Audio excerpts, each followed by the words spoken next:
Il-korpi kostitwiti qed jixtarru 32 rakkomandazzjoni ppubblikati fid-dokument tal-konsultazzjoni pubblika għal Malta Labour Migration Policy li permezz tagħha l-Gvern se jibdel il-mod kif ħaddiema minn pajjiżi terzi jiġu f'Malta.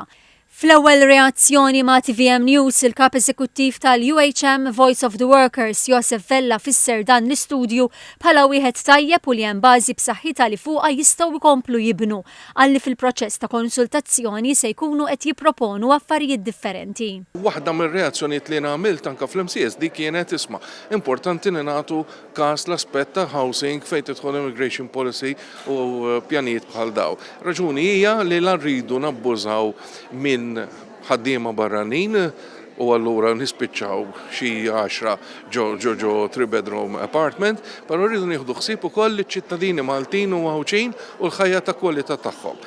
Is-Segretarju Ġenerali tal-General Workers Union Joseph Buġejja esprima sodisfazzjon li d-dokument inkluda bosta proposti li għamlet l-Union biex titjieb is-sistema. Għalli l-Union tiġa telqed b'diskussjoni interna biex din il-politika tkompli tittejjeb.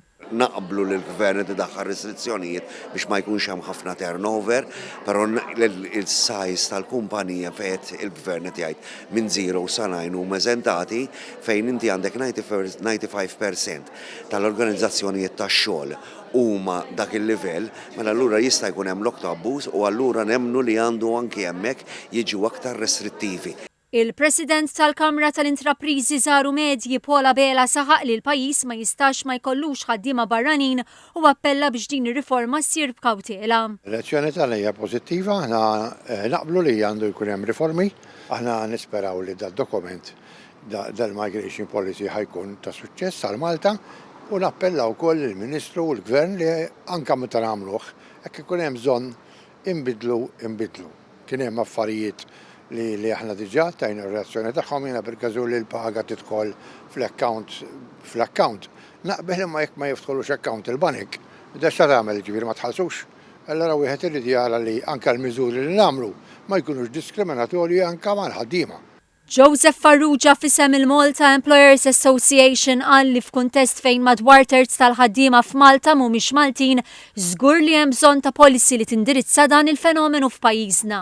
Il-dokument fih ħafna punti tajbin u nittama li waqdin il-perjodu ta' konsultazzjoni li hemm ikun hemm forsi il-finament ta' ċertu punti. Però 32 punt li hemm fid-dokument ħafna minnhom huma hemm bżonnhom. Li hemm bżonn policy, di l-policy torbot ukoll ma' strateġija ta' kif ħannużaw ir-riżorsi umani Maltin. Illi biktar effiċjenza forsi naqsu din id-dipendenza fuq il-ħaddiema barranin. Mhux qed ngħidu ma jkunx ħaddiema barranin għaliex kieku mingħajrhom ħafna xogħol mhuwiex qed isir.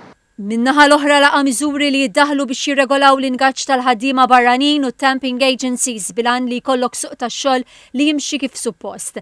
Tem jenfasizza fuq l-effiċjenza tal-ħaddiema Maltin bilan li tonqos id-dipendenza fuq il-ħaddiema barranin.